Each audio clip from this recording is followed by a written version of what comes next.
Je suis née en fait en forêt, plein milieu de la forêt, donc au bord d'un fleuve qui s'appelle le Yapok. Et c'est très très loin, c'est à des heures de la Guyane, Cayenne. Et en fait, je suis née dans les toilettes. Voilà. Donc, c'est là que je suis née, il n'y avait pas d'hôpital. Mon nombril donc est enterré là-bas. Et en tant que maman, j'ai deux enfants, un garçon et une fille, donc je suis très fière d'eux en fait. Malheureusement, j'étais obligée de les éloigner de moi. Donc j'ai dû donner une éducation à mes enfants, mais éloignée. Ce qui a marché d'ailleurs, hein, puisque en fait, on les forge en fait, les enfants, quand on les envoie un petit peu ailleurs. Dès l'âge de 9 ans, mon fils était parti. C'est un métis noir, hein, donc je lui ai toujours dit, mais n'oublie pas qui tu es. Et en fait, ta religion n'est ni le catholicisme, ni d'être musulman, c'est le chamanisme. Et par rapport à ça, je dis de ne pas avoir honte, puisque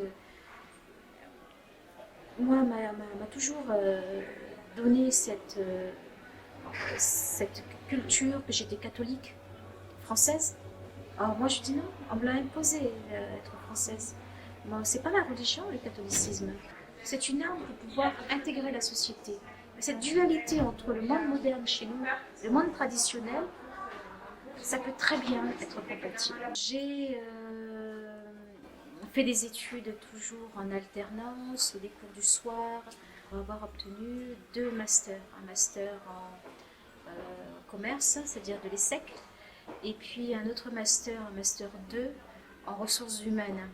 J'ai toujours travaillé dès l'âge de 18 ans. J'ai eu mon premier garçon à 20 ans, donc une vie de famille qui commençait, mais c'est femme célibataire. Ma vie de famille ne m'a jamais empêché d'avoir ce diplôme. Qui plus est, j'avais également une vie associative qui a beaucoup été un mine de rien. Euh, Comment dit-on ça, qui a été vraiment une partie de moi qui s'est révélée en fait en tant que leader autochtone pour la première fois également, puisque c'est une fierté peut-être aussi, mais j'ai été élue la première femme dans une organisation autochtone en Guyane, donc c'était la première fois que ça se faisait. Et je suis à mon deuxième mandat là, puisque j'ai été élue en 2010 puis réélu tout récemment, donc en 2014. L'ONAG a été créé suite à une scission de l'ancienne ONG qui s'appelait la FOAG, c'était une fédération des organisations autochtones de Guyane, qui a été créée, cette fédération en 84.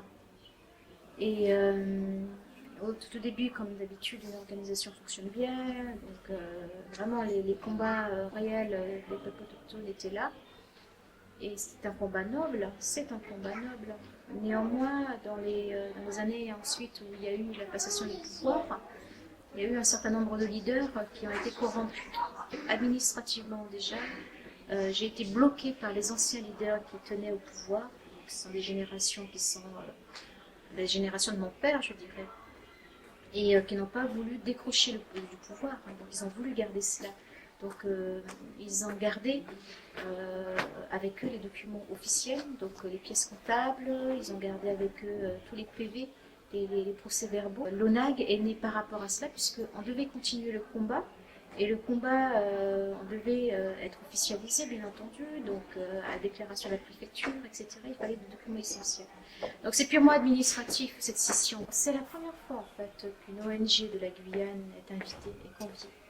Donc c'est important, c'est même symbolique pour moi, puisque mon combat était toujours mené au niveau international, parce que je ressentais que certains pays faisaient pression sur la France pour pouvoir faire reconnaître les peuples autochtones, puisque en fait, dans certains pays, ils sont beaucoup plus avancés que la France. La France qui maintient toujours que c'est un pays uniquement constitué de Français.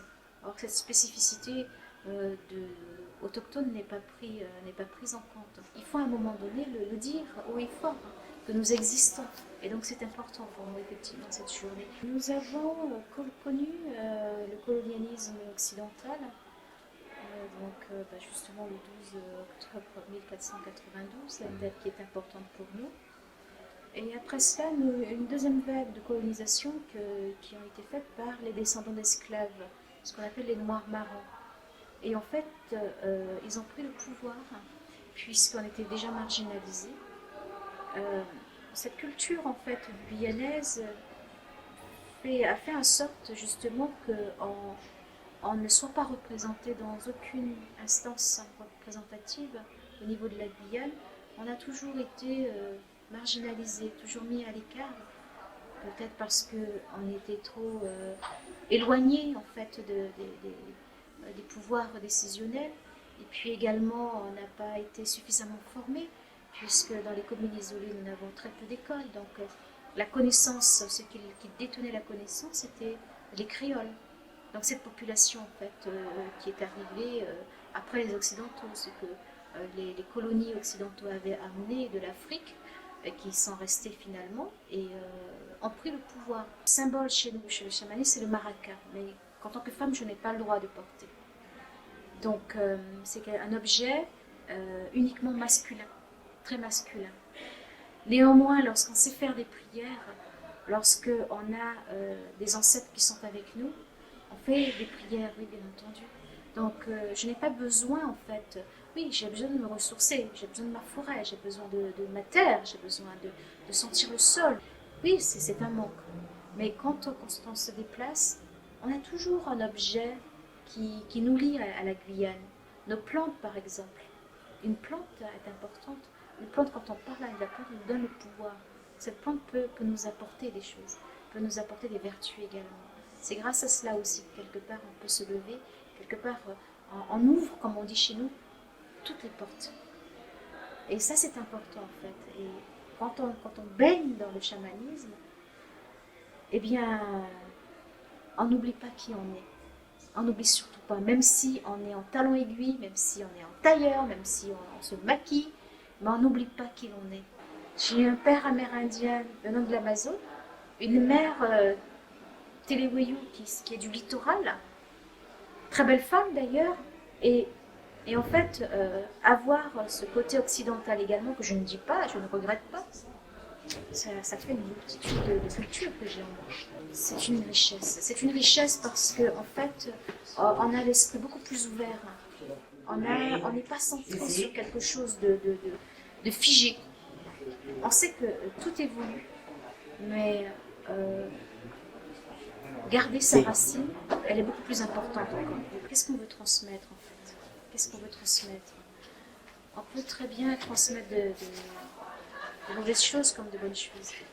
Moi, mon rôle de maman, c'est de leur donner tous les outils qu'il faut pour pouvoir confronter la vie, pour pouvoir, lorsqu'il y a une difficulté, qui ne court pas après dans les jupons de maman, par exemple pour mon fils, qui ne court pas dans les jupons de maman, dès la première difficulté qu'il va rencontrer.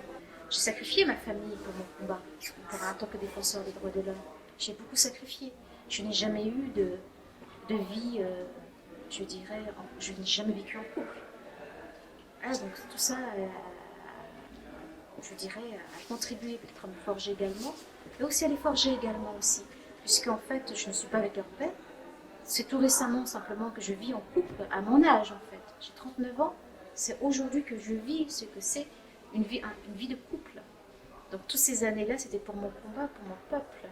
Mais ils sont, je pense que, surtout le garçon, peut-être pas la petite, puisqu'elle a encore 15 ans, elle est encore fragile, mais je sens que le garçon, si un jour je ne suis plus là, je sais qu'il sera capable de se débrouiller. En fait, c'est ça, en fait, mon rôle de mère. C'est de les doter d'outils, d'armes, pour qu'ils ne soient pas marginalisés, et puis qu'ils trouvent la force de s'en sortir quoi qu'il en soit. Maswana awa, maswana lomotage. Qui veut dire que je suis une amazonienne, je resterai amazonienne, et je mourrai amazonienne.